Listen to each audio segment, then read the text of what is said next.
Okay, so I went ahead and put the watch in there. So when you're doing your design, in this particular case, the design I wanted was on the second watch down, so that's where I put it. But so we are lined up here, and we are lined up there. And basically, if you're not using honeycomb pins, first of all, these are going to change your life. But basically, what I do is I do one side and then pin it down and pin it up, and then do the same adjustment on the other side. Whenever you're doing a jig, I recommend either using a piece of proof grade wood or cutting something that is precisely the width of your bed here, so you only have to worry about up and down movements as opposed to side to be able to get it consistently in the same place every time. However you want to mark yours is fine, but it has got to be precise every time in the same place. So once we've done that, now that we've futzed with it a little bit, we'll let the Glowforge come over and scan. There we go. Scan and adjust the jig just slightly. So as you can see, it still looks just a tiny bit off, but that's okay.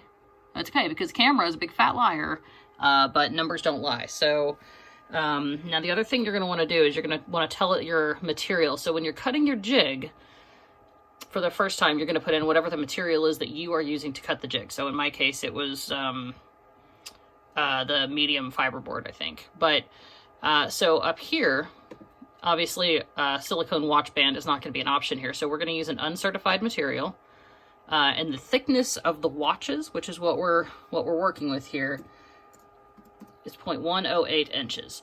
Now you can absolutely get a pair of calipers and measure yours, but since I order my watches from Tiffani, and Tiffani told me that that's how thick they were, I didn't have to measure them.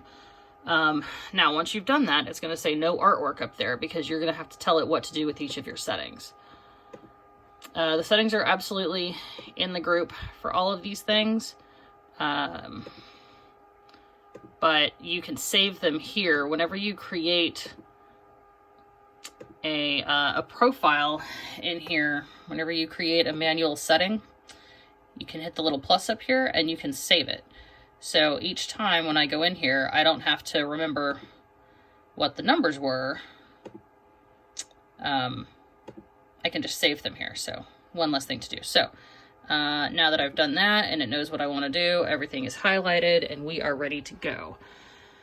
I use mostly engrave on my watches because it holds the ink better, but your particular preference, filling or not filling and things like that is entirely up to you. Engraving takes longer, but it does hold ink better. So if you're going to offer the option to fill with ink, it's really best that you do an engrave wherever possible. So once everything gets ready here, then we'll be in business.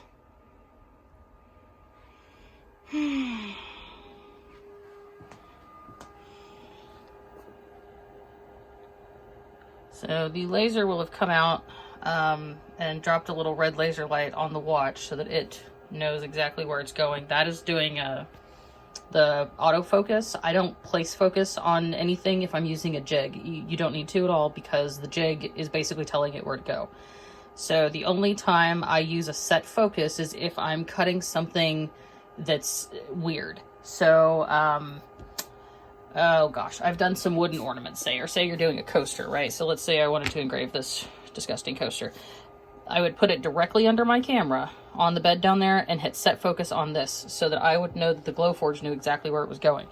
But if you're using a jig and you're using coordinates, you don't need to do that because you have told it exactly where to go. The camera is kind of like a secondary measure for the Glowforge. The Glowforge works on coordinates. So as long as you can tell it exactly where your item is placed, it will know exactly where to find it with regards to the bed and the placement and all that, which is why it's always important to make sure your bed is in there correctly and things if you take it out to clean it. So anyway, it is magic time. It's going to take 9 minutes to do this watch, so we'll be back.